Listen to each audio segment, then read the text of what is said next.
Welcome back, fellow shop rats. Today I want to touch on a few subjects relating to the shop and my approach to the projects and why I do what I do. So a while ago we just talked about how I got this way.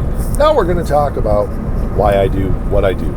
Some of the old timers, this is repeat, but we've got so many new subscribers. The channel growing so fast.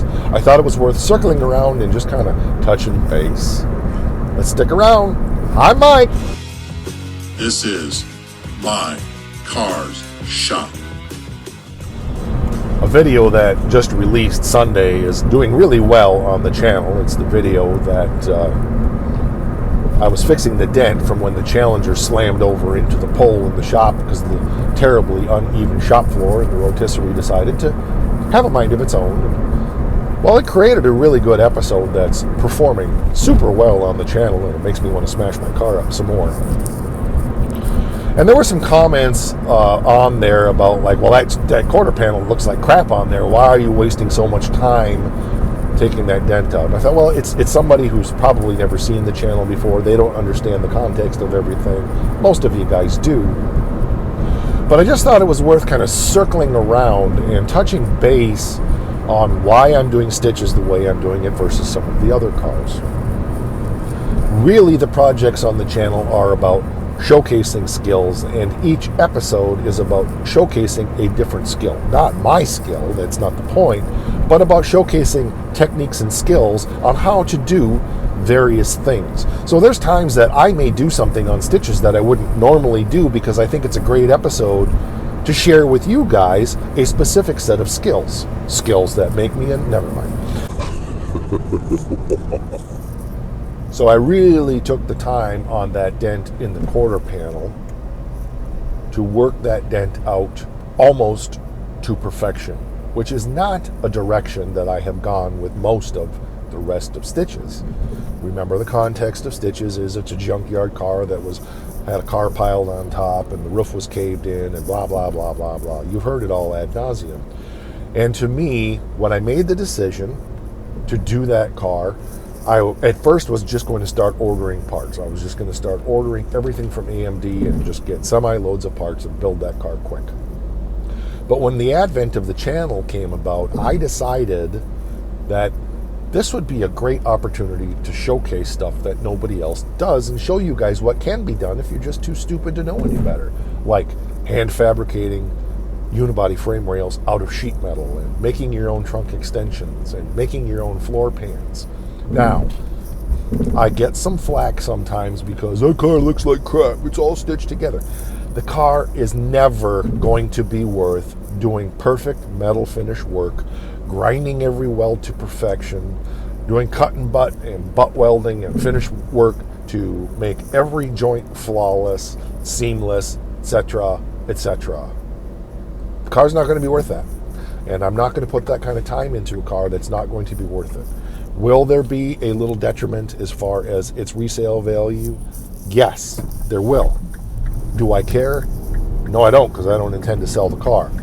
Remember that the motto on the channel is, make it safe, make it done, and go have fun. And stitches is a big example of that. However, on that dent, I thought, okay, this is a good opportunity to show you how to do Bondo-less metal repair.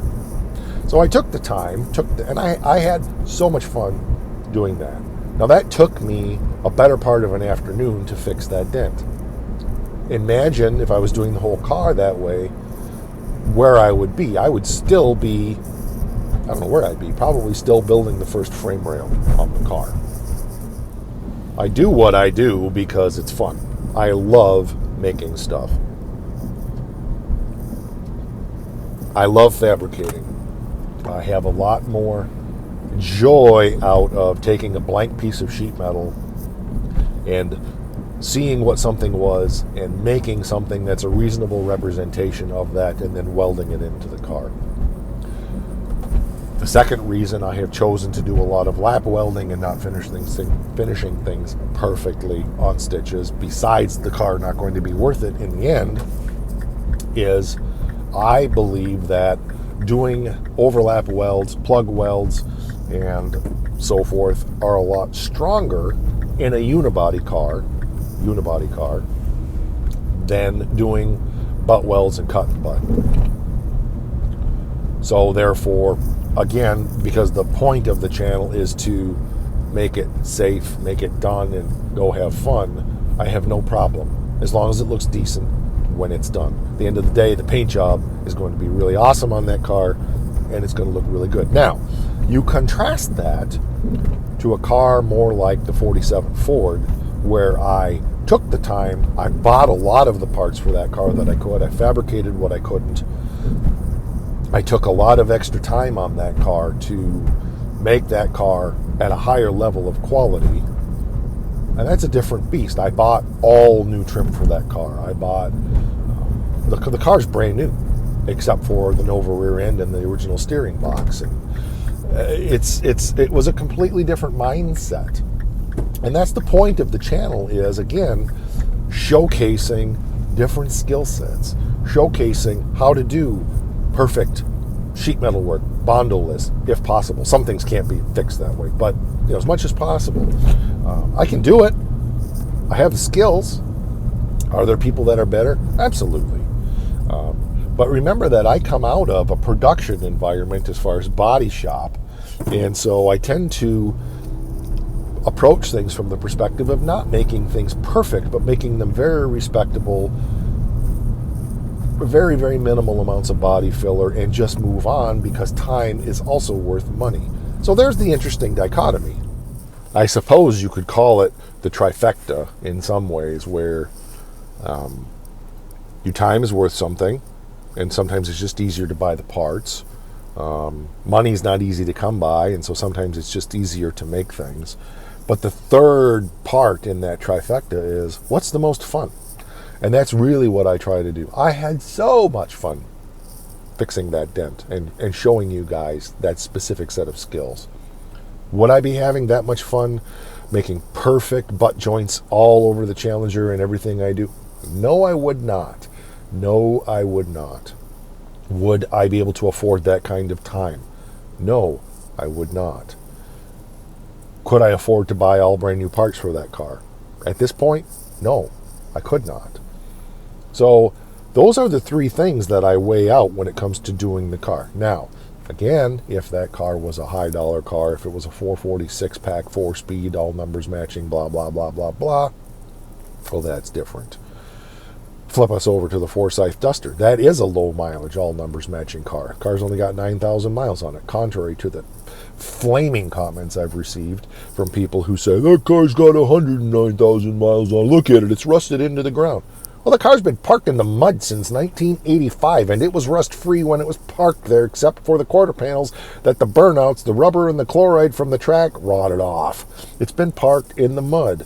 The car was only run on the drag strip from 1971 until sometime in the early 80s when it was parked, and then my buddy got it and took it to his place, and basically it's been sitting in the mud ever since. That didn't rot because of time on the road. It rotted because of sitting. And if you understand anything about how wet mid-Michigan is, you would completely understand why the car can only have 9,000 miles on it and be that rusty. However, I'll regain my composure here. If we were taking that Forsyth Duster back to all original what it was like from the factory, we would be doing things differently there. We did buy most of the parts to do that car, other than one underseat floor pan. But I bought individual panels rather than just buying a whole floor pan, because it saved a bunch of money. So it's going to look different than the Stitches Challenger. It's going to be at a different level, but not necessarily at top level. I still want to, if I live long enough and can get caught up on all the projects, I still want to do one more high dollar car in the shop. We'll see if we can pull that off, but that's going to be 5 years down the road probably. But I am going to continue to interject higher quality work here and there where it's applicable, to show you guys how to do some of that work, not just the ham and egg stuff that we're doing on Stitches. There's nothing wrong with the way Stitches is being done. It does make the purist head explode. That's why I call it the Chally, and I'm putting in a posi. To everything there's a context, and remember what we say here, that the context is not just the text message you get from your relatives in prison. All right, that'll do it. We will catch you on the next one. Drop your comments down there, your thoughts. I appreciate it. I love Talk About It Tuesdays, and from what I see in the numbers, you guys do too. Catch you on the next one. Rock.